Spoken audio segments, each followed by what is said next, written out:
Good evening and welcome to Melanson Live. I'm your host, Dennis Melanson. Recently, personal computers and computer networks around the world were hit by a number of high-profile viruses. Now, while these viruses and other forms of cybercrime are annoying to the average person, they also represent billions of dollars worth of losses each year worldwide. Now, to help us define cybercrime and help you determine if you are immune, I'd like to welcome to the studio Mark Bernard from Apollo Computer Consultants in Hartland.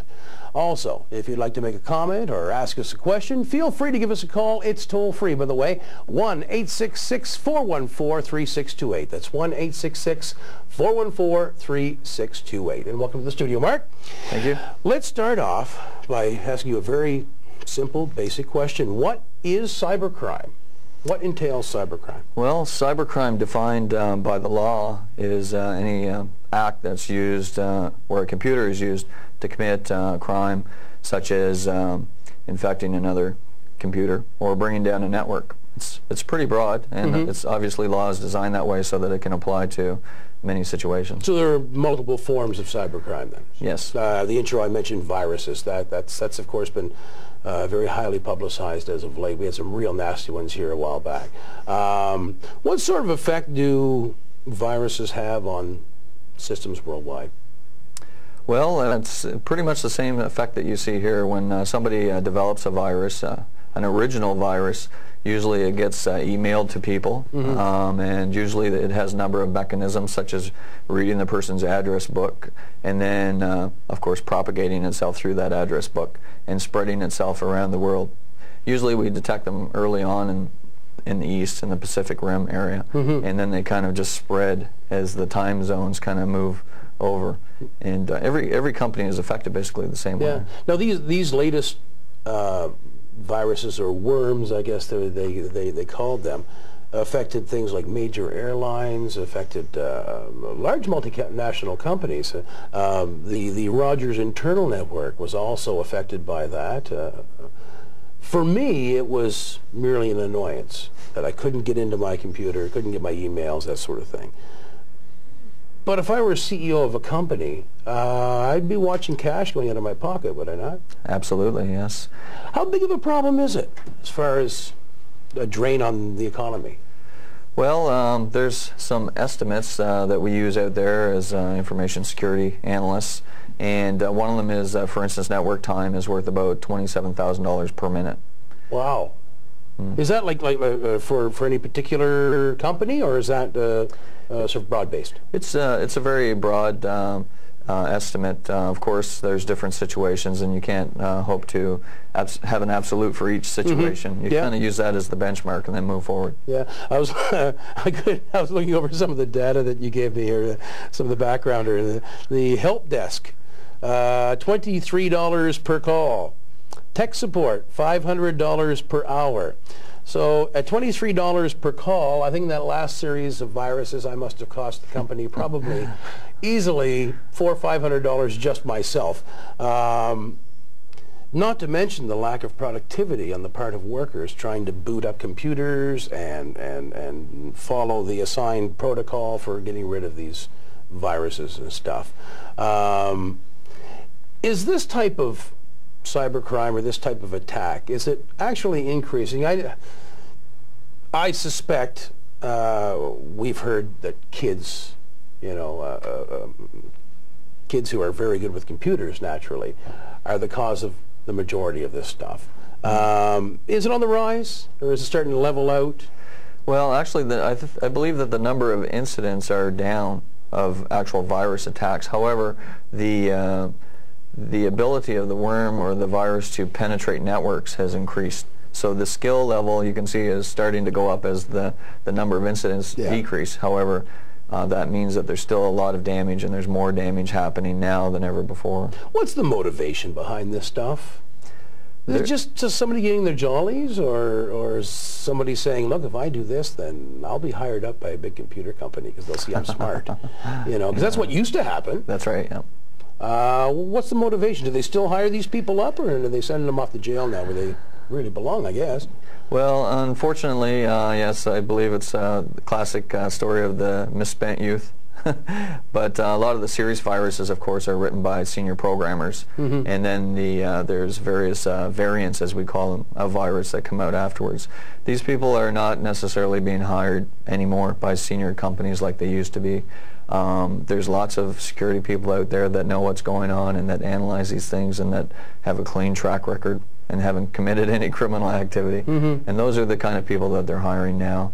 There's a recent survey by the CSI, the Computer Security Institute, and the FBI in the U.S., and out of 430 respondents, I believe it was something like 70 or 80% of the people responding said that they would definitely not hire a script kiddie or a hacker. It's not necessary, it's not needed anymore, and they you always have to wonder what they're up to. Yeah. In this day of keeping an eye out for terrorism and whatnot, if a child, a teenager, can essentially screw up an entire continent's computer systems, is that something that the FBI, the CIA, the CSIS are looking at, potential terrorist attacks, cyber terrorism? Absolutely. I mean, right now they're looking at the more vulnerable areas, such as recently we had a number of power grids taken down. Yeah, they were really concerned about that. Yeah. Not giving away trade secrets, but I suppose if a person were talented enough, they could find a way to tap into these systems, could they not?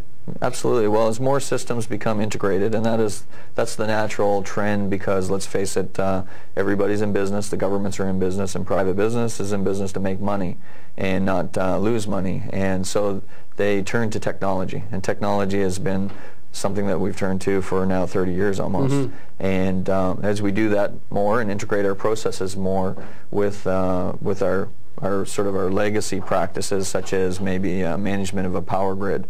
Perhaps before we would have strategic people located in certain positions, call them up on the telephone and say, hey, we have a power flux, can you level it out a little bit? Instead of doing that, now they have central management systems, that absolutely, that you can see the spikes and the curves, and you manage it that way. Yeah. Are we going too fast when it comes to embracing technology? And when I say that, I mean, are we growing faster than our ability to secure ourselves within the technology?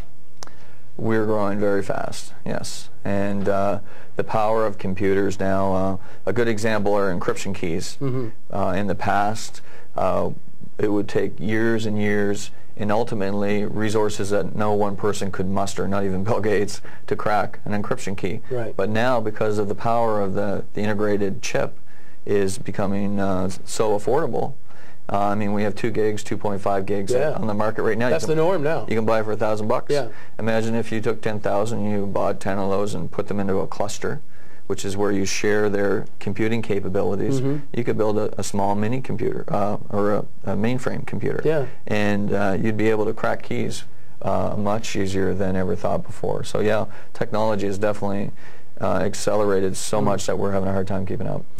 But we don't seem to be making an attempt to keep up. We seem to continue bringing more before we actually figure out that, okay, we have a problem here that we have to seriously address. What do we do? Well, that's a million-dollar question, I think, Dennis. We have to kind of go back to the basics, I think, and we have to look at the very basic things that we're doing, such as if you have a home computer, make sure that your operating security patches are up to par. Make sure that you have a firewall. Don't depend on your internet service provider. However good they may be, it's your responsibility ultimately. So if your system goes down or becomes a drone and starts sending out beacons to other systems and becomes part of a denial of service attack, then it's your responsibility. It's not the ISP's. So you have to be know what you're doing and really keep things up to date. So you could unwittingly be part of the problem then if you don't take the proper security measures for your own PC. Is that right? Yes, you could. And a lot of times it happens now. What happens is in large networks where you have several hundred, maybe 1,000 employees, somebody becomes infected with a Trojan horse due to a virus attack. All of a sudden that system starts sending in signals. A lot of times the firewalls that we have built around, we call it perimeter security. It's kind of like building a white picket fence around your house. And saying, okay, nothing can come in and nothing can come out unless they go through the gate, right? Right. Well, that's not true. There's a lot of holes in those slats, and things can go out. So what happens is some of these infected systems start sending out beacons or messages to other host servers without you knowing it. So unless you have a firewall that's looking in as well as looking out, right, you would never know until somebody calls you on the phone from that company and says, hey buddy, your system's affecting ours. Would you take it down or disconnect it? In the world of high-speed internet, or you don't have to shut your computer off at all, is it wise to leave your PC on all the time? Or should you shut it down at night when you're done with it, or shut it down when you're done using it? Well, I don't think there's any problem with leaving your computer running, although I'm a little on the cautious side. I usually turn it off just in case there's a problem with it, and then all of a sudden it starts dialing out. Yeah, yeah. Yeah, but definitely make sure, especially if you're on a high-speed internet, because it's always active, you want to make sure that those two little windows that are talking to each other in the bottom right-hand corner are disconnected, and just right-click on that and say disconnect when you're done your email or your surfing or whatever. Now, you say firewall. You used that phrase earlier. That, I assume, is an antivirus program. Is that right? Is that what you're talking about? It's similar. Yeah. A virus is a piece of what we consider malicious code, very similar to a Trojan horse. A virus really only acts in one direction. However, Trojan code usually sits on the system and leaves a back door open. Now, a firewall is completely different because it's a passive safeguard.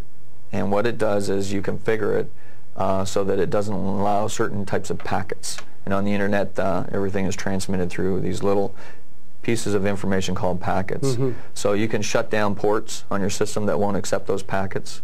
And basically, it is a perimeter security. It's your first line of defense. It's designed to identify these corrupted packets, is it, or corrupted or suspect?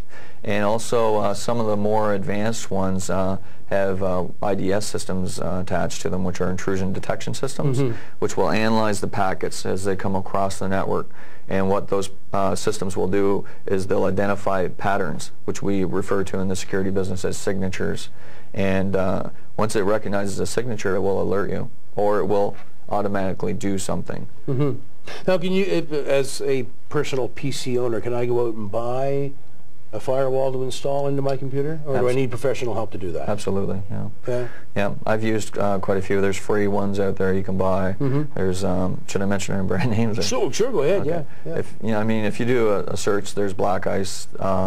There's PGP, pretty good privacy. It also has personal encryption, so that you can encrypt your email as it goes across the big pipe back and forth between people that you know. Yeah. And the one that I use right now is Semantic Internet 2002, and it's the whole deal. Because I have small children at home, I don't want them, not that they could, they're very small, but not when they do get to the point where they want to actually log onto the internet, it has parental control so that I can keep them away from those porn sites, which are not good, or any of those other sort of predator sites that we don't want our children as well. Chat rooms and stuff like that. Yep, and it has privacy software, so when you log onto a website and they start collecting information on you, a lot of people don't realize that, but these cookies are being grabbed, and cookies are basically a data program that just identifies who you are and what you're doing. And a little eye pops up and says somebody's watching you. And so it does all that plus virus protection plus firewall. So if I just go out and buy, again, mentioning a brand name, McAfee, virus protection, I have to keep updating those, do I not? Yes. With the firewall, do I continually have to keep updating the program as well? No, the firewall is like, again, it's a safeguard. It's a piece of security software that has no intelligence, basically. It has lots of capability and functionality. You can make it do all kinds of things. You can lock down your system so that nothing comes in and goes out, but that wouldn't be much use to most people. However, so what you do is you educate it. So, for instance, with this package that I'm using, whenever a system that I've downloaded, for instance, some new software, or updated some new software, and that software will immediately try and connect to the internet. Well, the firewall will notify me. It will say, hey, this system is trying to send this packet out with this program.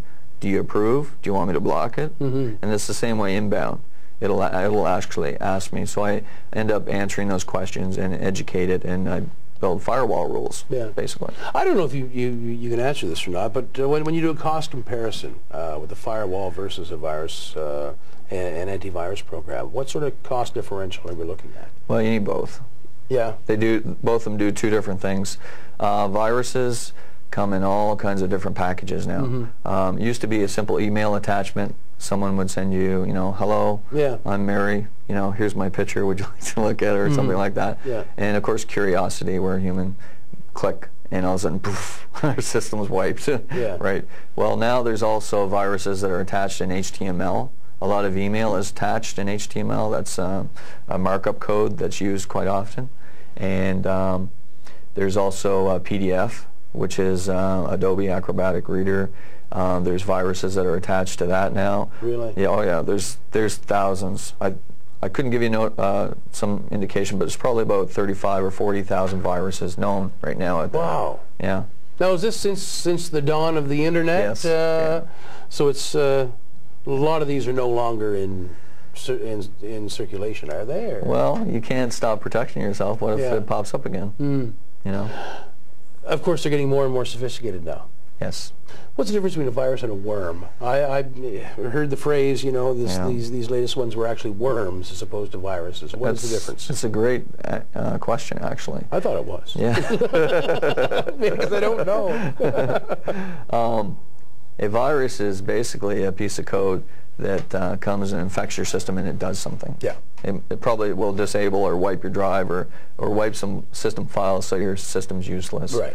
But a worm will actually execute against your system, and it will check all the vulnerabilities. Like, for instance, we post vulnerabilities on the internet because we try to warn honest people. Here's a hole in Microsoft product, or here's a hole in WordPerfect, or most recently Oracle, right? And of course the bad guys take that information and they say, well, how can I reverse engineer this and use this in a worm, right? So they build it into their worm, so the worm goes out to the internet and it looks around at all the systems, scans them. First it looks for a port that's open. Then secondly it looks for what kind of software is available. And it can find that out by sending datagrams or pings to the system, and when it responds it gives it information. Right. Unless it's shut down. Yeah. But so what the worm does is once it accumulates that information, determines what the configuration is on that system, then it executes the vulnerabilities. That's the difference. It's got some intelligence built into it. Ah, I see. Okay. Now, cybercrime is not something that's unique to North America. It's a worldwide phenomenon, is it not? That's true. What kind of dollars are we talking as far as losses? Huge. Huge. We're talking billions, right? We're not talking millions, thousands, or billions. Billions, yeah. We're talking a lot of recently the Federal Trade Commission in the U.S., and I apologize to the Canadian viewers because this is something that Canada's not doing yet. Gathering data on that, yeah. They actually just did a survey this spring on the potential to gather data about crime, and they're going to, I believe, start doing that real soon. So we use these statistics. The FTC came out, and they indicated that there was approximately $45 billion in identity theft. That's just identity Now, what theft. is identity theft? Here's yeah. Yeah, it's a big buzz thing right now. Yeah. Well, I can tell you one thing. I know there's been a lot of negative publicity about the privacy legislation that's coming, but identity theft is the reason why it's coming. That's absolutely why. It's because people have been collecting information about people ever since there's been computers. Yeah. And they've been taking their paper records and putting them on the computers. And they've been doing this like wildfire because obviously there's more money to be saved if it's electronic and you can use it for more things and stuff. Well, we have to put a clamp on this. You were talking about earlier about, well, what do we do about this? Well, here's one of the things. Industry hasn't regulated itself, so the government's stepping in saying, here's what you're going to do. Here's the 10 principles. Yeah. And identity theft is basically when someone can get some private information about us. For instance, the recent ISM theft. Well, I guess it's not so recent anymore. How about the eBay servers in Toronto? Never heard about that. Oh, you didn't hear about that? No. Okay. No. One of the more popular banks in Canada had some reconditioned systems. Right. And they wanted to get rid of them because they were basically not worth anything to them anymore. So they sold them to some students, and some students bought them off eBay and took a look at them, and they realized that the drives weren't wiped. So they had all this client information from a bank. From a bank. Yeah. Wow. Yeah. So identity theft is about people that go around and gather that information. That's just plain stupidity, isn't it? Well, on the part of the bank or somebody within the bank. Yeah. There's just no need of that. No. There's, if you look at the organizations, you know, out of the top 10 that are high risk, I mean, the banks are number one. Yeah. Insurance companies are number two. Well, there was an incident with one of the insurance companies as well. Lost a couple of hard drives, did they not? Just last year. Yeah, that was the one in Manitoba. Yeah. Yeah. Yeah. And insurance companies have, between the two, they have reams of information. Of course, everyone's very sensitive about health records, so they're like number 3, right? Yeah. And of course, all the personal physicians right now are kind of up in arms about this privacy legislation. It's a little too late. It's been 4 years in the coming. It's going to come no matter what. So everybody, it's very simple to implement. And there's some studies actually in the U.S. that have indicated that people who implement privacy practices are now doing better at their businesses because consumers are looking at this. Once they get educated and realize that, you know, if my private information is vulnerable over here and it's not over here, who am I going to do business with? Yeah. You know? Yeah. So it's in everyone's best interest to get on with the show. Now, let's say, for instance, someone gets hold of a hard drive with banking information on it. Give me an example of what they might be able to do with that sort of information to an individual. Wow. Well, I know there is just so much you can do.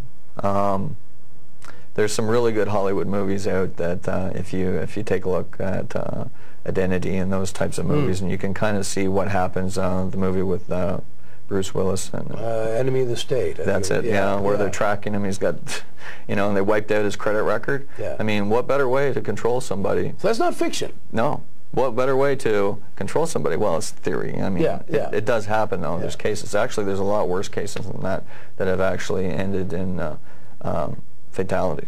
So really? Oh yeah, and yeah, identity theft is a big problem. I talked to a sergeant in actually in Manitoba, I believe it is.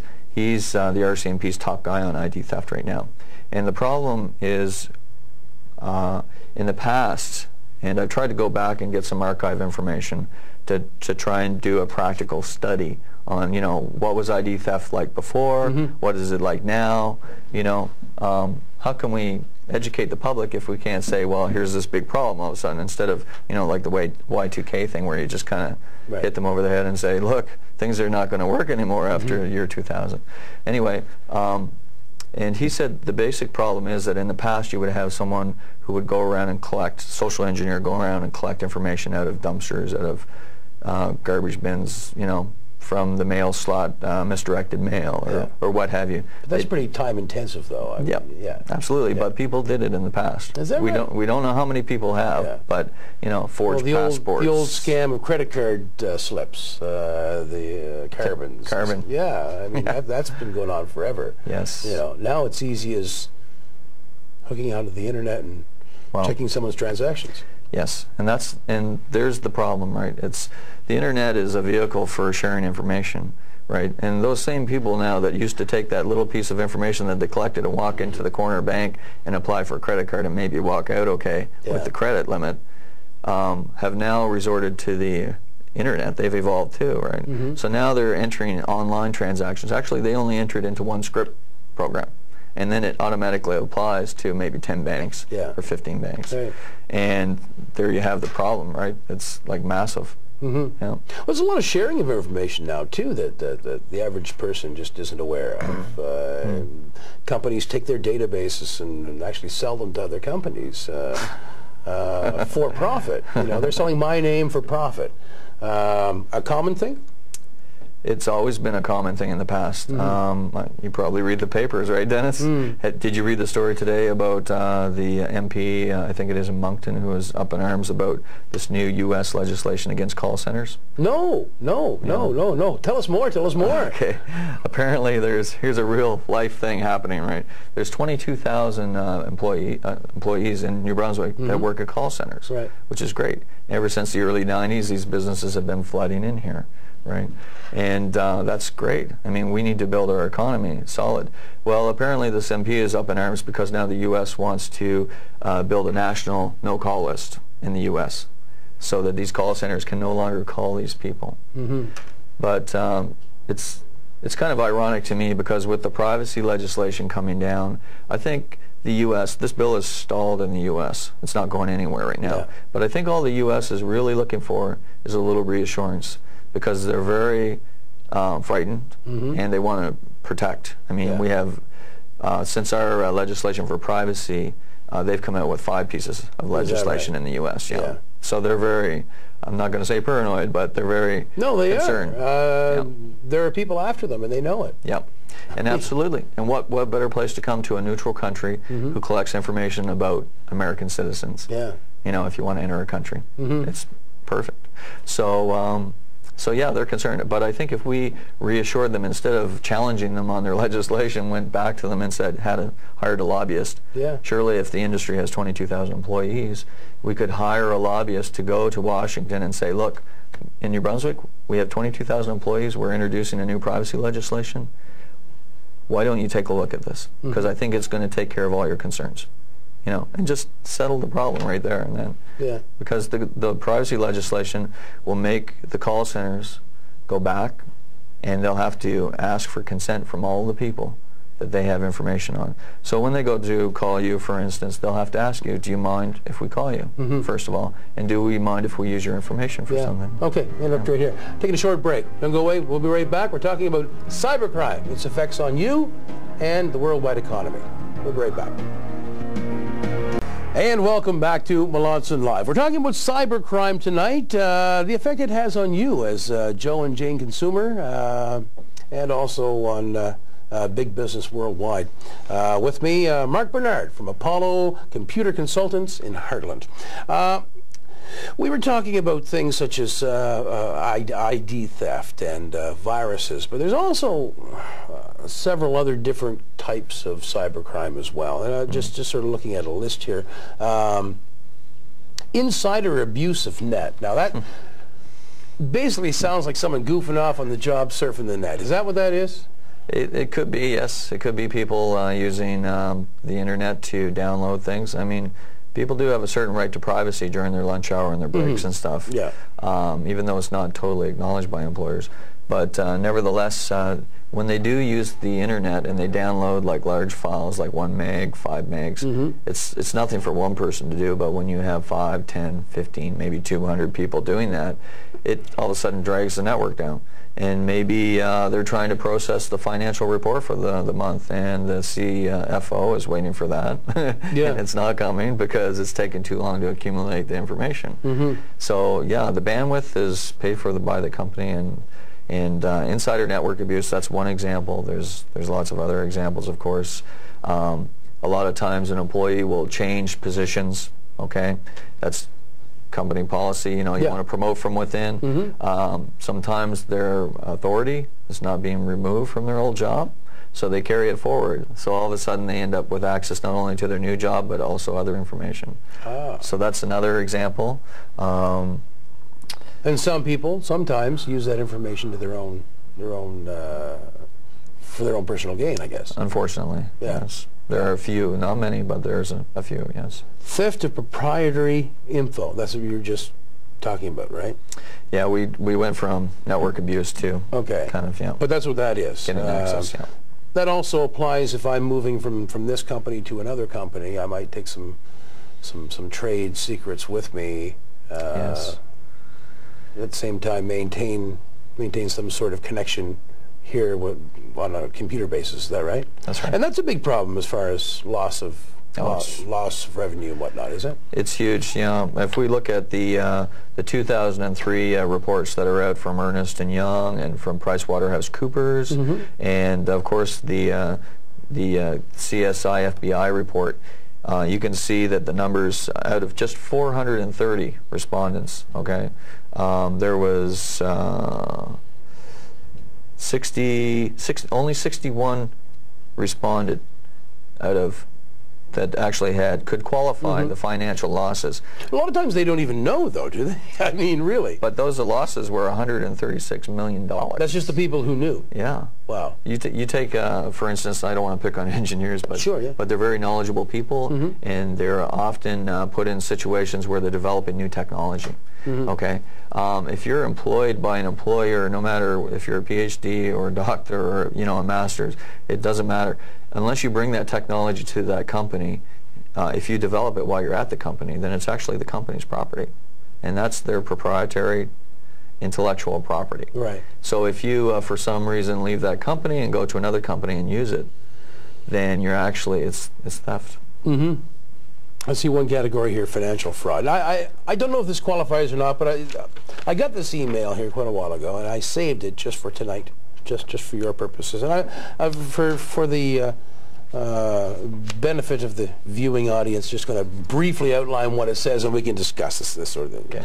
It's an email from a Bernard Agobia Ekpontu, okay, and he's apparently a personal attorney to some Mr. or / Mrs. Williams, okay, who died in Nigeria in a bad crash back in 1999. Now, apparently, this Mr. / Mrs. Williams had a bank account worth $27.95 million,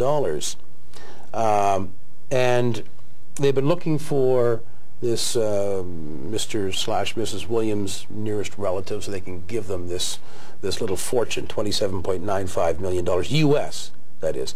And since I have the same name, the same last name as Mr. and Mrs. Williams, which I haven't figured out quite yet how that came about, but I do apparently, that they want me to help to get that money. And then what we'll do once the money is over here, we'll share it with him and share it with, anyways, my cut would be 40% of this 27.95. However, somewhere within the email, the fortune shrunk from 27.95 to $7.95 million. Now this just really reeked. Yes. To me. Yeah. I certainly didn't respond to Mr. Ekpon. No intention to respond to Mr. Ekpon, but apparently some people do. Oh. Is this a form of cybercrime? Yes, it is. It's known in law enforcement as the Nigerian scam, because that's where it's originated. There are many variants of it. Yeah. There's lots of people doing this around the globe right now.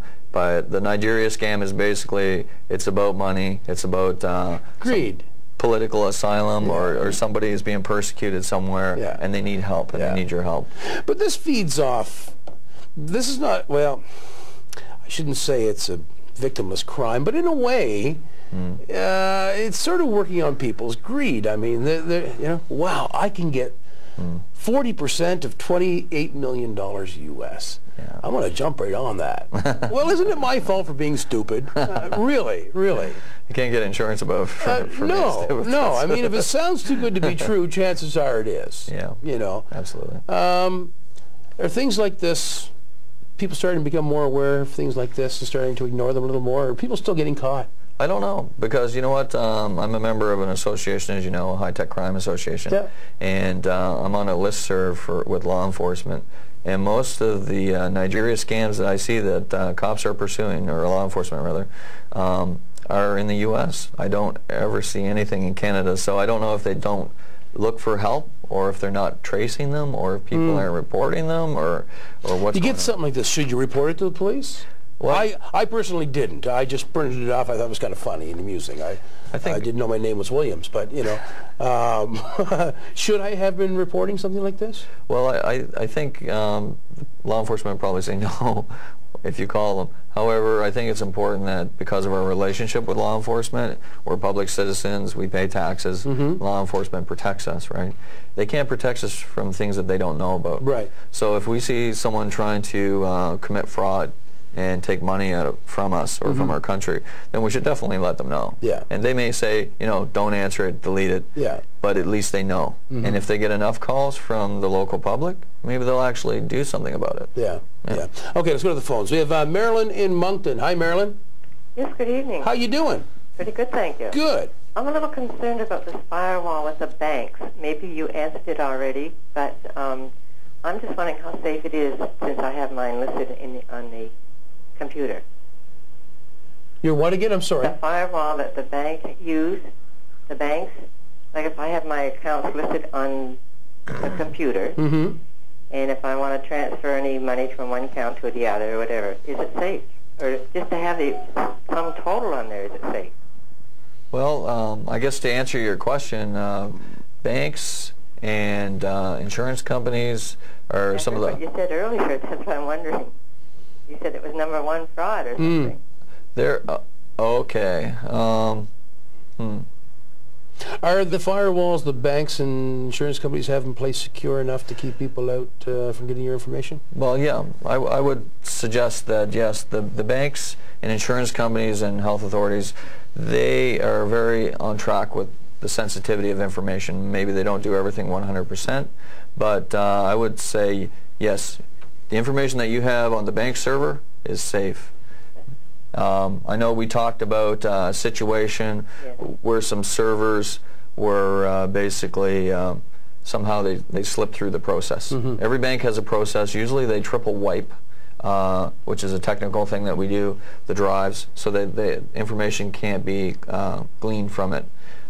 Somehow this slipped through, and I'm sure that someone is real sorry that they didn't follow the procedure. Yeah. Not to be a worry-monger, but where is Maryland's biggest threat? Is it with the firewall that the banks, insurance companies have in place, or is it on her own personal system, where she does her banking from home on the internet? Where is her biggest worry? I would suggest that it's on her personal system, and it's the connection between her personal system over the internet and to the bank. The bank's not responsible for that connection, okay? You can log onto their website and go to their server and click an application that executes from your system, but if your system is not secure and there's a back door in, then somebody could technically be, you know, watching from your system or collecting information from it. Well, when I log onto a website from my own computer, that information can go through a number of different servers, can it not, all over North America before it actually gets to where it's going. And each one of those servers, people can sort of rip out a little bit of information if they want. Can it? Can they? Well, if you, for instance, the first thing you should look for is the lock. There's a little lock on the bottom right-hand corner of your menu when you're logged onto the server. And if that lock is on, then what that tells you is there is a secure, encrypted communication path. So anything that you enter into your screen on your PC that's sent across over to the server is encrypted. Now a person can collect that information, but without the password or decrypt it, yes. I mean, basically they need a certificate to decrypt that, and it's going to be difficult to get because the banks have certificates that they pay for and that are certified by a third party. So these certificates are used to create that encrypted tunnel. Okay, let's go to George in Fredericton. Hi, George. Hi, Dennis. How are you? Doing well. How you doing? Oh, I'm just fine. Mark, hello. Hi, how you doing, George? Just great. My question, wireless. There's a wireless. Wireless. The internet, well, you've been talking about the wired internet, you know, with the cables and all the rest, but I think there's a huge interest in going wireless. Mark, is that going to open up some other avenues for cybercrime? Yes, wireless is a huge threat initially. I mean, any new technology that basically gets brought on because business is demanding it and gets implemented and sold by these various parties, there's going to be some gaps for a while until people start closing them. Wireless, absolutely. You often hear, well, maybe you don't, but perhaps if you watch the internet security news wire, you'll hear about people doing war drives. And basically what they do is they have a little scanner and they attach it to their laptop and they drive, you know, down business districts or around communities, and they chalk. Or sometimes if they're black hat hackers, they'll actually log the coordinates, the GPS coordinates, and put it on a website so that other hackers know where there's an open port in the wireless connection. Yes, it's a big vulnerability. Really? Are these systems more prone to viruses? The evolution for viruses on wireless hasn't yet really begun. Oh, but it will, my friend. It will. Oh, yes. Of course it will. As people get more and more in tune with what it's all about. Well, you can imagine the massive catastrophes that could cause. I mean, you have cell phones that are wireless. Yeah. You have personal digital assistants. You have laptops.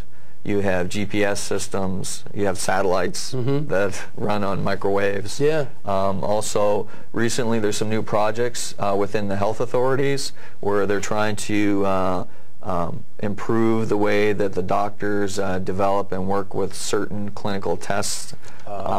And what they're doing is they're giving them wireless technology to take home to work on that. So the monitored at the hospital. Exactly. So I mean, there's tons of. Wow. Yeah. That could be potentially lethal if you start screwing around with that. Yes. Unfortunately, yes. Yeah. I'm sure that they'll make their best stab at making sure that they're secure. Yeah.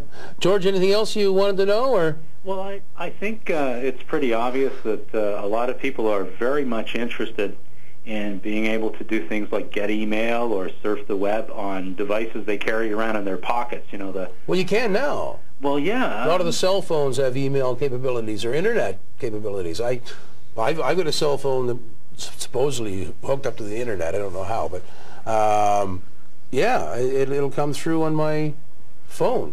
Is that a vulnerable spot right now? Well, absolutely. I mean, anytime you have a processor on a portable device that can receive and process information, there is a potential for a virus or a Trojan horse, someone to exploit that technology. A point in case with the text messages, there's a new club in Toronto now I was reading about in the paper the other day, and that's the whole premise of the club. It's called like text message club or something, where if you want to go and meet people, you're supposed to send these sexy messages, right, that are less than 72 characters, right, and they appear on the screen, and if somebody responds to you, you know, you get hooked up or whatever. But anyway, that's it's the new Too trend. much time on their hands, I suspect. Yeah, probably a bunch of students. There you go. Listen, you made mention of a phrase a few times tonight, and I'm going to ask you exactly what you mean by it. Trojan horse. What do you mean by Trojan horse? Is that a type of virus? Is it a type of? It's obviously a type of invasion of some kind, but yes. What exactly is it? How's it work? Yeah, taken from classical Greek mythology and tactical strategies. A lot of, if you had a military guy on here, he could talk strategy with you about the various strategies. Trojan horse is one. Basically what you do is you infect someone's system with a virus, or you ping them until their virus software calves and rolls over. And then while they're trying to figure out what happened, you go in and you drop a Trojan horse on their system, and they don't know that it's there. If you have a firewall, it will tell you. Yeah. But if you don't have a firewall, you'll never know. And what that Trojan horse will do is because it's loaded on your system while you're signed on, it's loaded with your authority. So usually most users have full authority on their systems. They might restrict it to other people that use it. Yeah. But they have full authority. So that person now has full authority, and they can execute that anytime they want. Wow. Yeah. Now, if someone sends me a virus, and the virus from my machine, or a Trojan horse, whatever, from my machine infects those of a dozen of my friends. If they suffer economic loss, and it's a legal question, but am I held liable for that? Because I don't have the proper safeguards in place? Yeah, we're not authorized to give legal advice. We can speculate. Yeah. And I think the speculation would be that if I was running a business like Apollo in Heartland, and you sent me some sort of a virus or a Trojan, and it infected my system and wiped out my contact list, that's taken me 2 years to develop, I think, I'm sorry, Dennis, I'm going to have to file a civil suit against you. Yeah. Even though you're my friend, you'd have to understand, because I spent thousands of dollars in time on developing that. So yeah, I think there's a potential for litigation. Yes. Yeah. So we should all be very, very aware of what's out there, or try to educate ourselves actually of what's out there in the way of viruses and whatnot, and do what we can to avoid them, eh? Yes. I guess not only for our own personal financial stability, but also everyone else. Well, we have to protect our families. I mean, and for me, being a family guy with 2 small children, I don't necessarily worry too much about my information because it's already all over the internet anyway. If you type in Mark E. Bernard, you'll find out all kinds of stuff about me. Yeah. But my children, I have to protect them. They have to make their own decisions when they're old enough to make them. And I can't leave them vulnerable out there on the internet. Yeah. If I start putting in their birth dates and their names and someone else somehow finds their SIN number or something, they could go out and open a credit account and drain it, and my child would be penniless, and they'd have a huge debt when they want to go to university or, you know, post-school, post-secondary. When you're looking at cybercrime numbers and cybercrime in general, do you look at cyber stalking as a form of cybercrime? There's a big problem these days with, like you were saying, the chat rooms. Now, your kids are too young to get into that thing, and so are mine. But it won't be long before I can envision my daughter getting in, you know, I mean, she has a better social life now than I do, so I'm sure the Internet's going to be a big part of her connection with her friends. Sure. Chat rooms and whatnot. That is something that is on the rise, I assume, the whole cyber stalking thing, or has it always been there since the chat room was invented? Or? Well, I think Phil Zimmerman, he's the creator of a pretty good privacy encryption tool. I think he had it right. I think we all need to be concerned about our own privacy, and that's why you know, such as the new legislation coming out, PIPEDA, I think it's a step in the right direction. I think we should be concerned. I think for some reason, if there's somebody along our path through life that we just happen to tick off the wrong way or something, they might wait for 20 years, it might fester, and then they might decide, well, it's time. You know, you don't want to leave yourself vulnerable. Yeah. So, I mean, if most of us don't leave our doors unlocked, I guess in Fredericton you probably don't, but maybe in Hartland some people still do. But you want to be careful. Yeah. Is there maybe courses available that the average computer owner should take to protect themselves, or how does one get the information? There's so much. Yes. So many ways to be attacked. There's so many ways to be vulnerable. How are we supposed to block all those doors? It just seems staggering to me. It is. It's huge, and especially for our culture.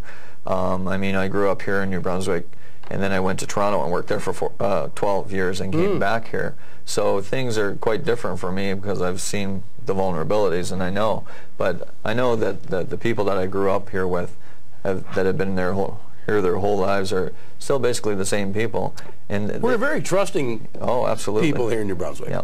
And if somebody needs help, you help them out. It's just a natural thing, you know, and there's nothing wrong with that, but you just have to have that air of caution. You have to always be careful about where you leave your private information. Yeah. If you store a lot of private information, photos, genealogy, anything on your computer, then you should make sure that it's secure. It's what we call due diligence. You know, it's standard of due care. That's a practice that is well known in the legal system, and we develop policies based on that standard of due care. But how many people are doing that? How many average consumers, Joes and Janes out there with their own PC at home, hooked up to the net, how many people are actually taking the time to become aware and to protect themselves? I would suspect not a whole lot. Yeah. There's no data to really respond to that question. I know that previously you asked how people can be educated. I mean, there's actually education out there for small children that goes through the high schools, and it will help them to adapt to the situation. Right. But for us older people, but those are only guidelines. You can only tell them. You can't force them. Yeah. As a parent, is there something available today for me that I can restrict my child in a chat room as to who contacts them? Or oh, absolutely. There's parental controls. Yes. Yeah. And those can be a part of a software package that you buy, such as the one that I mentioned before. I believe also that Rogers probably has something available at the server level, and I know Alliant does too. So it's, telecom fraud. I noticed that's another area of cybercrime. What exactly is telecom fraud, and how does it work? Well, telecom fraud is actually one of the oldest types of cybercrime. It's been around for ever since like 1960 something, before the internet really blossomed, which was in 1989. Yeah. And what it is basically, you used to have these older type hackers. They would have little boxes that would make digital sounds, and they would dial up phone companies and they would press the sounds. And based on the tones, much like the ones that we have now on touch tone, it would allow you to access certain features on the computer, on the PBX, the public broadcast system. Yeah. And a lot of people, like obviously technicians at phone companies, never thought that that would be a problem, but it's been a problem for a long time. People still do it, actually, and there's statistics. Well, that's surprising considering we've got emails, and you can actually, like a teleconference, and with a little camera on top of your computer, you can talk to someone in Australia in almost real time. Without the aid of a telephone. Why bother doing this? Is it for kicks or what? Well, no. I mean, if you have a dial-up system and you want to, say, execute some sort of a criminal activity, then it's just like any other crime. You know, maybe you steal a car to rob the bank so that they can't trace you, right? Well, in this case, maybe you steal somebody else's phone number and charge it back to them so that they can't trace you. So this is essentially a tool for anonymity, then, rather than a crime in itself for its own end. They're all tied together. Yes. Yeah. I mean, you look at laptop theft.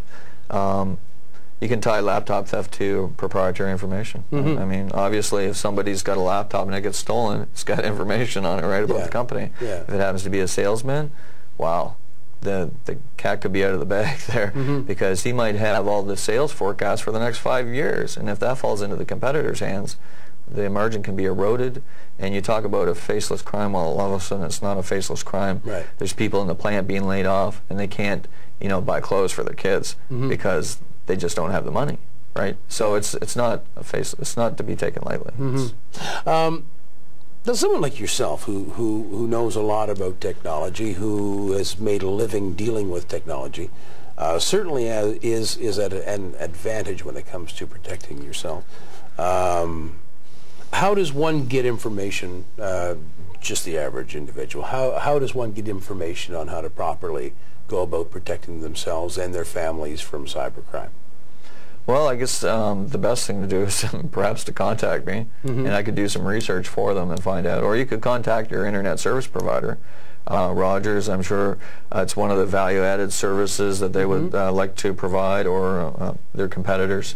If you contact them, I'm sure that they would be willing to help you out. And again, you can always contact me. If there's enough requirement and there's nothing available here in New Brunswick, then we can always create something. I know the people at NBCC, they would love to provide a new program for the community if it meant that there was some value to be. Because a lot of times it's not a matter of not wanting to protect yourself. It's just a matter of not knowing what to protect yourself from. Yes. Should we be a little more diligent when we're on the computer as to what sort of information we're putting on there, and how much do we have to protect ourselves? I think we have to be aware. That's the key, is awareness. Okay. And that's our show for tonight, folks. I'd like to thank all those who called in. I'd also like to thank my guest, Mark Bernard from Apollo Computer Consultants in Hartland. I'm Dennis Melanson. Until next time, thank you very much for watching Melanson Live, and have yourself a very good night.